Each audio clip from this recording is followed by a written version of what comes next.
They say that imitation is the most sincere form of flattery, and within the gaming industry there is no shortage of imitation. Developers constantly borrow ideas from other games, adding their own tweaks to create something fresh and new. It happens so often that entire subgenres have formed out of imitation. Metroidvanias came from the Metroid and Castlevania series, and Dark Souls spawned an entire subgenre on its own. We also frequently compare games to others to describe how they feel or play. So what happens when you take the bulky movement from Gears of War, the gunslinging fantasy from Red Dead Redemption, and the aggressive combat from Doom? You get Evil West, a grotesque mass of carnage and chaos. Now I want to be clear, I'm using the word grotesque as a term of endearment because Evil West revels in vulgar dialogue, bloody combat, and gruesome scenes that rarely misses the mark. Despite its similarities to other well-known titles, Evil West builds on existing ideas to create a fresh and engaging experience that's a damn good time from start to finish. I had hoped you'd make it more difficult.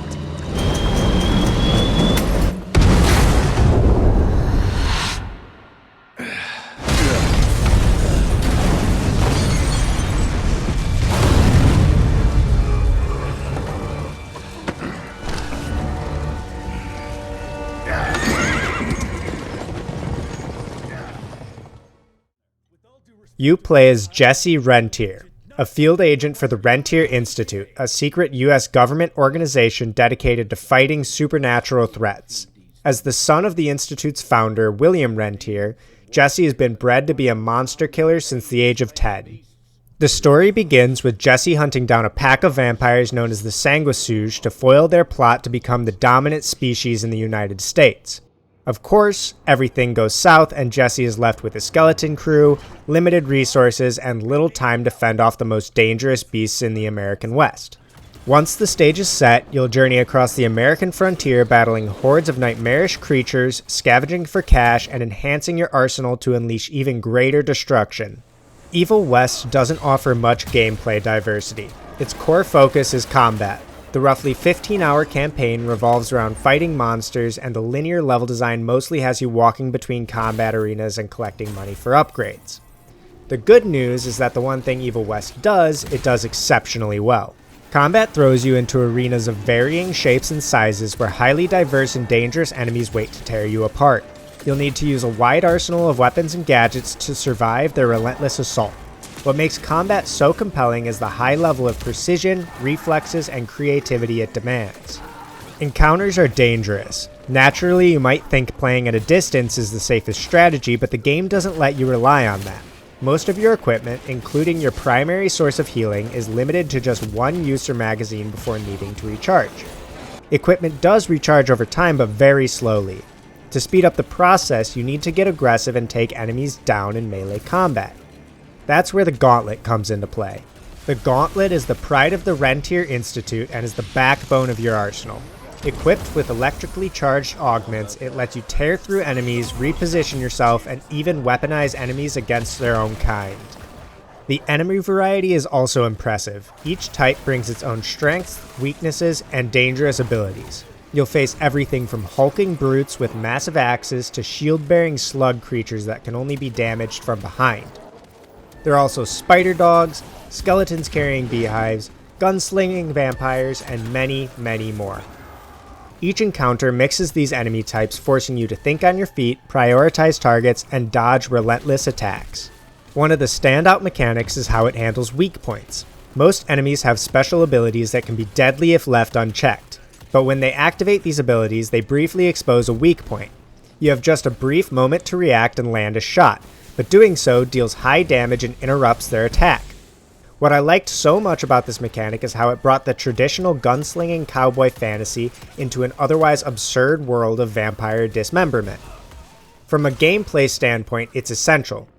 Interrupting abilities is often critical for survival, forcing players to stay aware of the battlefield while demanding quick reflexes and precision. Now let's talk about the boss fights. There are only about 4 major boss encounters, most of which appear in the latter half of the game. But while they're few in number, they never miss the mark. Each boss uses a combination of familiar and unique mechanics that truly test your skills, demanding that you use everything in your arsenal to succeed. The level of challenge and complexity they provide stand up to be some of the best in the genre.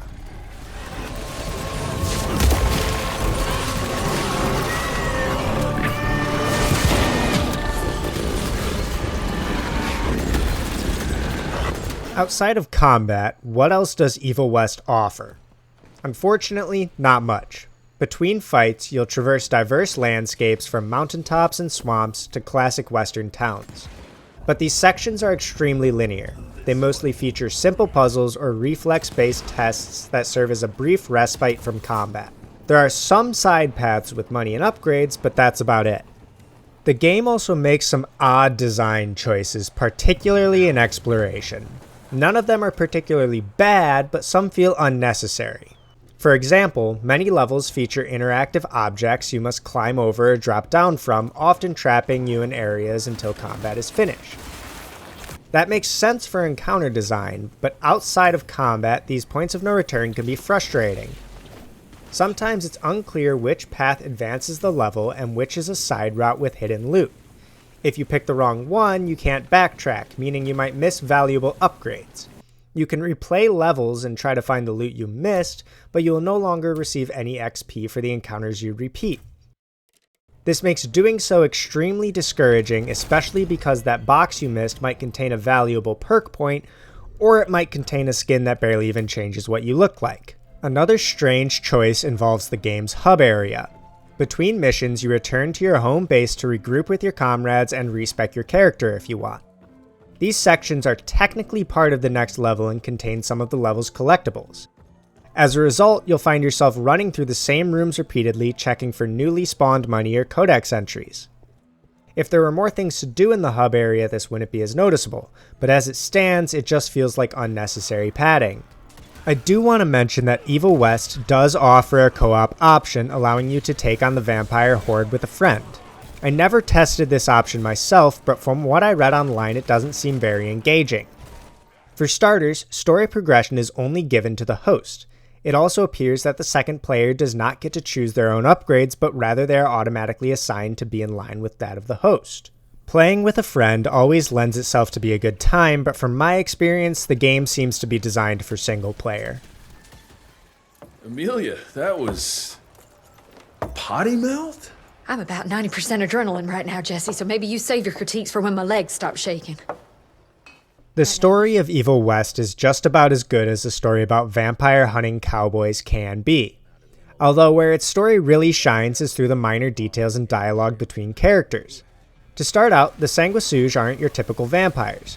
Yes, their ranks are filled with vile monsters that are primarily there just to give you interesting enemies to fight, but the higher vampires, which are the more intelligent of the bunch, aren't just castle-dwelling, coffin-sleeping bloodsuckers, and they're definitely not 200-year-old emo pretty boys with an unhealthy attraction to high school girls.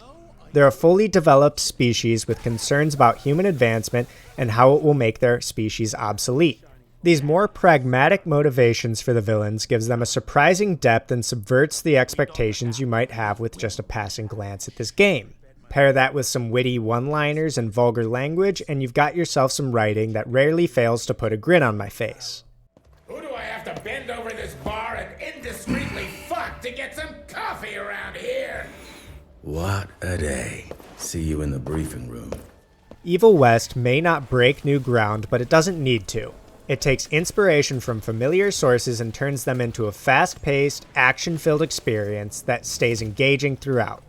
While the level design and exploration are a bit uninspired, the combat's intensity, unique cast of characters and enemies, and the satisfying feel of the weapons and abilities make it a fun ride. If you're looking for a game that offers solid action, violence, and a fresh take on vampire hunting, Evil West is definitely worth checking out.